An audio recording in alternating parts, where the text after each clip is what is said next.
Salut tout le monde, j'espère que vous allez bien, j'espère que vous n'avez pas trop froid parce qu'on s'est fait climatiser à nouveau par Nico Williams. Eh ouais, une nouvelle fois, Nico Williams prolonge finalement à Bilbao jusqu'en 2035, 10 ans de contrat, 10 ans de contrat, alors qu'il était tout proche, hein, tout proche du Barça. On a tout entendu cette année, 90%, 150%, 160%, 2000% qu'elle allait rejoindre le Barça. Au final, on se fait climatiser.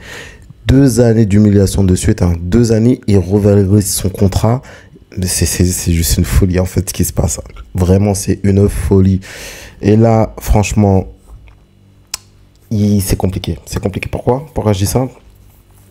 On va en vouloir. On va en vouloir à certains qui lâchent des informations comme ça, de fausses informations, des pourcentages aléatoires, tout ça, encore une fois, pour faire du buzz. Et au final, le mec, il vient pas. Faut faire attention, comme je le dis tout le temps, faire attention à ce que tu dis sur Internet. Les gens, n'oublie pas. Et quand ça se passe pas comme tu l'as dit, tu passes pour un débile.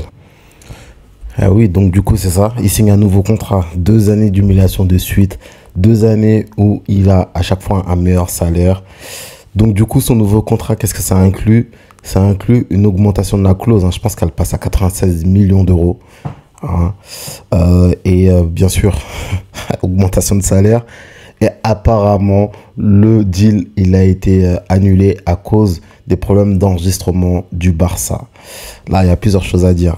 Là, on peut dire, si on veut regarder du point de vue de Nico, on peut dire que le Barça n'a pas tenu sa parole parce que on ne sait pas si on est encore au 1 pour 1 par mois, on n'est pas encore vraiment totalement 1 pour 1 tant que les chaises, elles n'ont pas été validées. Mais d'un autre côté, pourquoi tu es pressé en fait? Le mercato, il a ouvert le 1, on est le 4. Toi, tu es pressé comme ça. Il va y avoir du mouvement, il va y avoir des ventes. Tu veux avoir la certitude, tu vas être inscrit. Les matchs, ils n'ont pas commencé. Le mercato, il n'a pas commencé. Tu climatises, tu humilies encore une fois tout un club. Et ce qui est grave en plus, hein, ce qui est encore plus grave, là, franchement, ce qui m'énerve, c'est que tu avais des options. Tu avais des options B, type Luis Diaz. Je pense même pour Luis Diaz, c'est mort. Voilà, je pense que le mouvement, même Luis Diaz, il ne se fera pas. Donc, si c'est vraiment le cas, c'est-à-dire qu'au final, tu ne prends pas Nico Williams. Luis Diaz, peut-être c'est mort. Il va rester qui? Il reste Lookman encore. Là, il y a des rumeurs avec l'Atlético Madrid. Reste qui? Bah, là, pour moi, il ne reste que Rashford. Il reste que Rashford. Et Rashford, tu ne sais pas à quel niveau il peut évoluer, quoi. Bon, on va quand même lire la déclaration de Nico Williams après sa prolongation. Quand c'est l'heure de faire des décisions, il lui dit que pour lui, le plus important, c'est d'écouter son cœur. Il est là où il a envie d'être avec ses gens. Et c'est sa maison. Ça, on ne peut pas le renier, on ne peut pas le nier. Il est chez lui à Bilbao, mais je ne sais pas c'est quoi, honnêtement, lui, ses ambitions en tant que footballeur. Est-ce qu'il veut faire comme son frère, rester toute sa carrière à Bilbao dans une équipe qui est moyenne, hein, qui va pas, voilà, il va pas gagner la Ligue des Champions avec, il va pas se battre, ne serait-ce que se battre pour la Ligue des Champions, il va pas le faire à Bilbao. Je trouve ça quand même étonnant parce que même si, la vérité, même si au Bayern, enfin même si au Barça tu peux pas être enregistré, tu as encore l'option Bayern. Tu pouvais aller au Bayern pour viser plus haut en termes de trophées ou autre. Non, lui il a décidé de rester à Bilbao. C'est vraiment très bizarre alors qu'on entendait il y a quelques jours que quoi qu'il arrive, il allait pas rester à Bilbao, qu'il allait partir, etc. Au final, qu'est-ce qui se passe? Il prolonge. Moi, quand j'ai vu la nouvelle, je me suis dit, ah, peut-être il prolonge parce que Barcelone et Bilbao, ils vont se dire qu'ils vont enfin vouloir négocier. Pas du tout. En fait, ils prolongent pour de vrai. Là, il va rester à Bilbao. Les gars, quand même, n'oublions pas que jouer pour le Barça, c'est un privilège. Si le joueur, il veut vraiment jouer au Barça, il va le montrer. N'oubliez pas comment c'est passé pour Koundé, pour Olmo, pour Joan Garcia. Hein? Koundé, je vous rappelle, il avait de meilleures offres à Chelsea. Franchement, il avait de bien meilleures offres salariales et tout. Finalement, il a rejoint le Barça parce que c'était le club qu'il voulait rejoindre. Alors, Olmo, lui, c'est le pire. Franchement, Olmo, lui, il y a eu des complications d'enregistrement. Il y a eu des doutes. Pendant un moment, il y a eu franchement que des rebondissements. Il n'a jamais reculé. Il a même fait une déclaration il n'y a pas longtemps qu'il ne faut pas se poser de questions. Il faut rejoindre le club. Joan Garcia, pareil. Lui, il était dans le club ennemi à l'Espagnol de Barcelone. Mais dès qu'il a entendu le Barça, il est venu directement. Et t'as Nico Williams qui, lui, franchement, honnêtement, je comprends pas. Je comprends pas. Il utilise le club. Il manque de respect ouvertement au club comme ça. À chercher de revalorisation salariale 2 années de suite. C'est incroyable. Ça, c'est la raison pour laquelle il faut jamais fanfaronner sur le marché.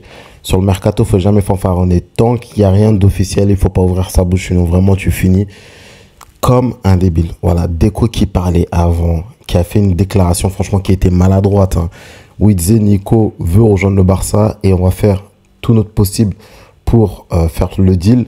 Et dans la déclaration, même dans cette interview-là, il parlait de Nico Williams comme si c'était déjà un joueur du Barça pour au final ne même pas être capable de le recruter.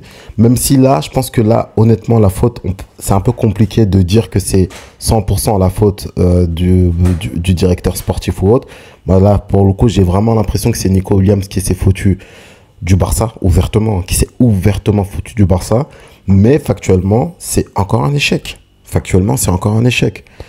Je préfère même que tu parles même pas du dossier, que ça se fasse, plutôt que tu es là, tu en parles publiquement, tu dis ouais que tu vas faire en sorte de le recruter et que tu en parles comme si c'était un joueur du Barça et qu'au final, tu le recrutes même pas. Surtout qu'au club, ils le savent, ça fait la 2e année que tu vois qu'il n'a pas vraiment envie, on dirait qu'il n'a pas envie de rejoindre le club, il a des doutes quant à l'inscription ou autre. Frère, si tu veux pas venir, il n'y a pas de souci. Hein. Y a pas de souci, on va pas faire les rageux, t'inquiète pas. Juste ne viens pas, en fait, tout simplement. Et toi, tu sais ça, Deco, il sait ça. Au lieu de prendre encore plus de précautions, il fait pas ça. Et là, encore une fois, qu'est-ce qui se passe? Le club, il est humilié sur la place publique. Et ça, franchement, ça me dérange. Ah, comme je vous disais, il va falloir nous expliquer des choses, monsieur Lamine Yamal. Hein. Les petites stories comme ça, bon après c'est pas de sa faute, hein. Je suis pas en train de dire que c'est de sa faute, c'est le transfert il est pas fait. Vous avez vu pourquoi j'aime pas les interprétations de stories, les trucs comme ça, c'est pas mon dada ça en fait. J'essaie de vivre dans quelque chose qui est tangible en fait, soit ça se fait, soit ça se fait pas. Mais nous on doit être là jusqu'à essayer d'interpréter des stories. Oui, il a mis Nico Williams en story, ça veut dire que au final tu vois que ça veut absolument rien dire. Ça veut absolument rien dire. La seule chose qui peut être vraie, c'est quand c'est officiel et quand on voit que le joueur, il a rejoint ou non le club. Mais moi, les histoires de story à interpréter et tout, franchement, c'est loin de moi, ça. Bon, bah, le mercato, il s'arrête pas à Nico Williams. Hein. S'il vient pas, tant pis. Le club, il va continuer. On va continuer à gagner des titres sans lui. Avec ou sans lui, on va gagner des titres, c'est pas le problème. Et là, les alternatives, qu'est-ce qu'on a? On a Marcus Rashford et Luis Diaz. Honnêtement, Marcus, j'espère que ça va se faire. J'espère qu'il va retrouver un très très bon niveau. Luis Diaz, franchement, j'ai des doutes. Je ne sais pas si ça va se faire. Mais si ça se fait, c'est aussi un très très gros joueur. Hein. C'est une très grosse arrivée si ça se fait. Mais j'ai l'impression que la porte, elle est complètement fermée à Liverpool.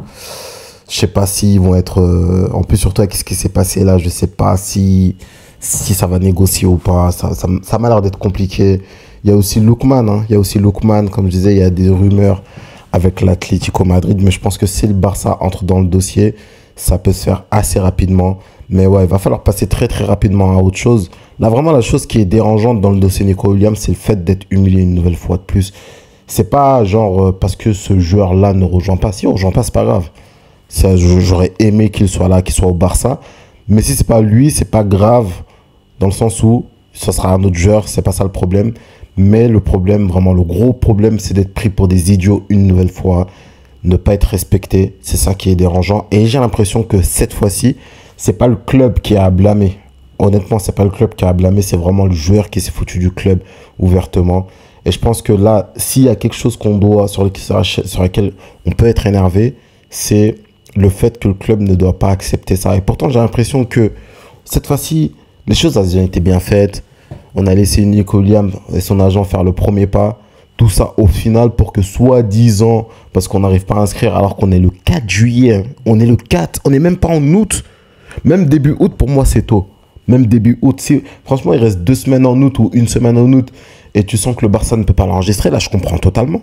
Mais on est en début juillet et tu dis non, finalement, tu ne rejoins pas le Barça parce que le Barça a des problèmes avec les enregistrements. Franchement, tu te fous de la gueule du monde, en fait. C'est que tu nous respectes pas. En fait, clairement, son agent et Nico ne respectent pas le Barça, ne respectent pas les fans, ne respectent pas la direction. Parce que c'est pas possible de dire ce genre de choses.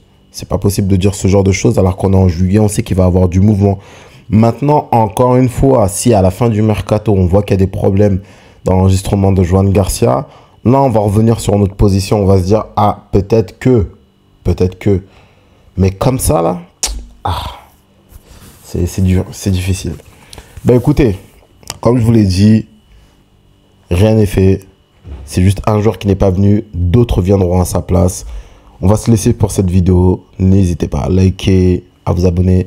Vous me dites si vous êtes vraiment dégoûté parce que si à cause du non-transfert de Nico Williams, et qu'est-ce que vous voulez comme alternative. Sur ce, moi je vous dis à très bientôt. Passez une bonne journée.